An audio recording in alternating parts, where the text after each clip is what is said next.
Hey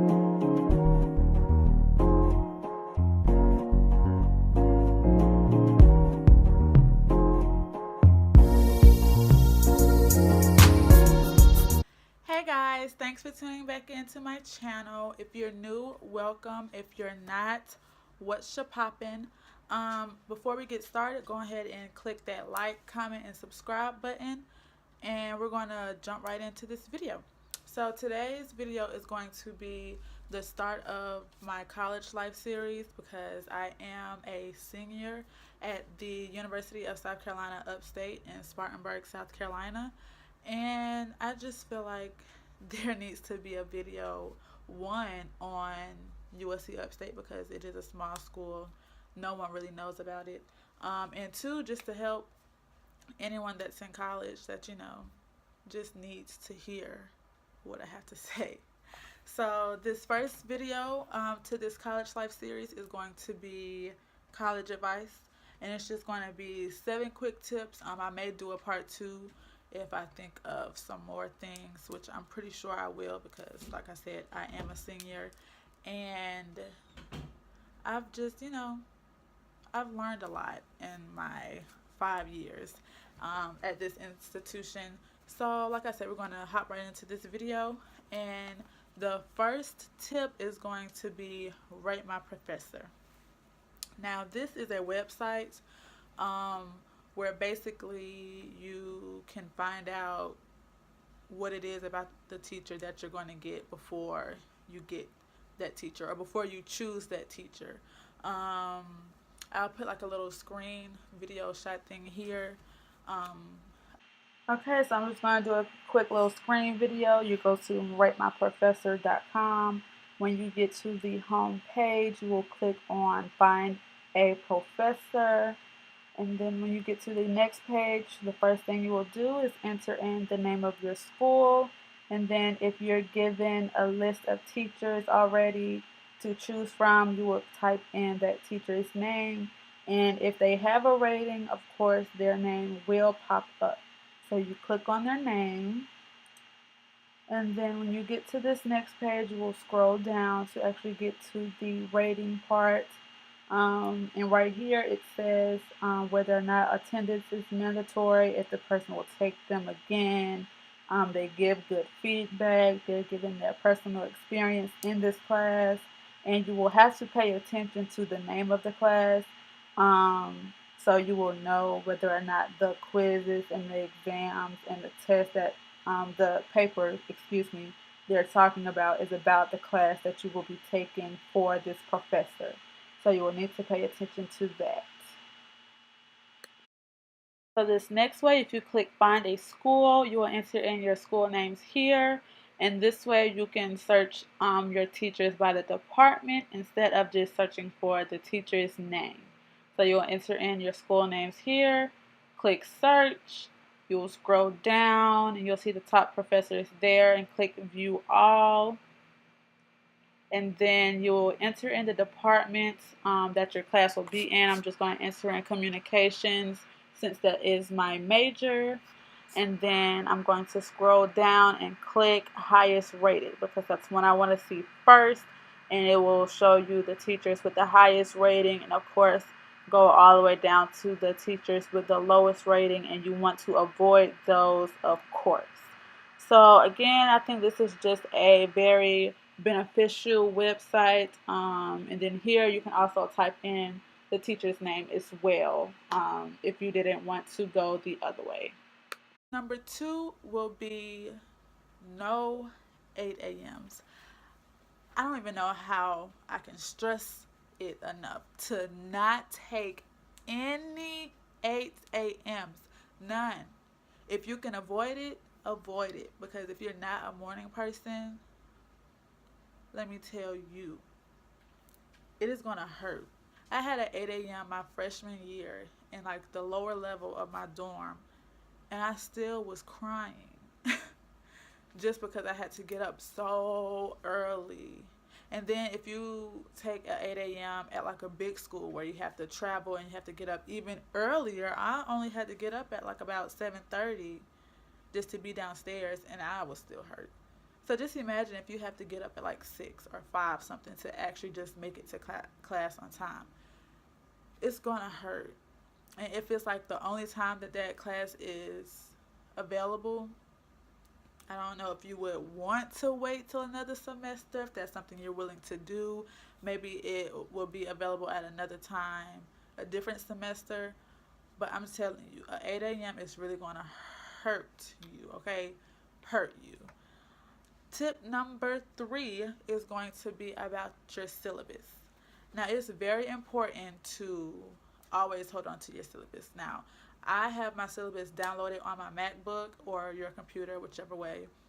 That's good, but you also want to have a hard copy, and you want to like put it on your wall, highlight when the due dates are due, like that type of stuff. Is just critical and being organized, and it's going to keep you on track with what you have to do for all of your classes, because it can get overwhelming, depending on how many classes you're taking, and just say like if you're working as well, and then maybe you're doing like extracurricular activities, like it just gets overwhelming. So you want to stay organized, you want to stay on top of that work, because just writing it down in your agenda book or just having it on your laptop one place is, you're not going to remember. I know I don't remember. So I try to have it everywhere, and I try my best to try to remember to look at that, because it's going to be beneficial. And when you forget that you have a test or a quiz or that something due, and then you get in class and now you just like, yeah, you would have known had you had it everywhere, just so you can remember and it can be fresh in your brain all the time. Tip number 4 is going to be to talk to your teachers. I can't stress this enough either. This is something that I have not, well, something that I did not do at the beginning of my college career that I wish I had done. Because although you have some teachers who, it may seem like they just don't care, they're just there for the paycheck, there are some teachers that care. And when they see you putting forth effort to try to better your grade, they may just give you a little couple of points just for the effort. And teachers do mess up, so if you have a question about your quiz or your test, go and talk to them about it, because they may be like, oh, okay, now I see what you were saying. Oh, okay, well, that was my mistake, that was actually right. You just never know if you don't put forth the effort and actually go and talk to them. Like, that's what they're there for. They're there to teach you, but if you have questions, go to them. I know some people may not want to ask questions during class, so write them down. Go to the office hours.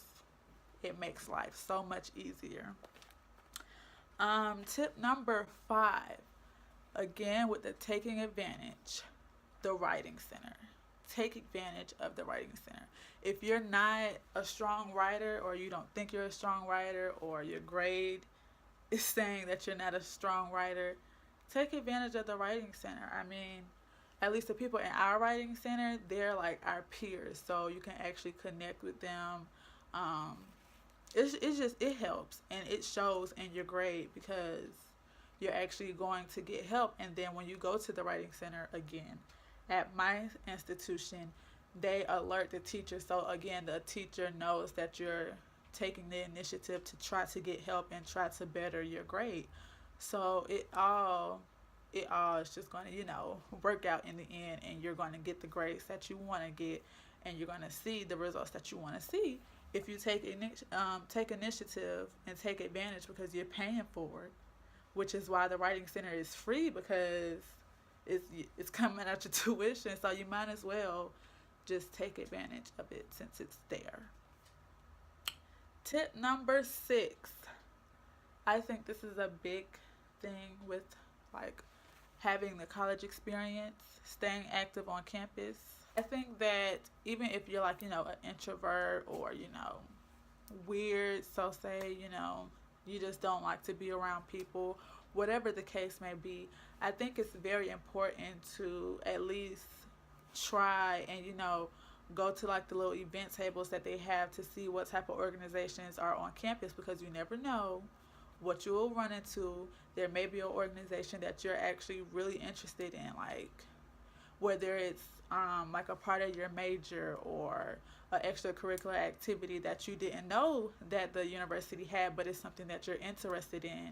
It's just always good to, make your face known, kind of. Even though the university is big, you want to network and kind of communicate, because that's what this big world is about, networking and communicating. So I think it's always good to get involved and go to events on campus, because you are at college for an education, but you're also there for an experience. So you kind of want to step outside your comfort zone just a little bit, because you never know, you might actually enjoy what it is that you're stepping out to do that's outside of your comfort zone. So I think that's really important.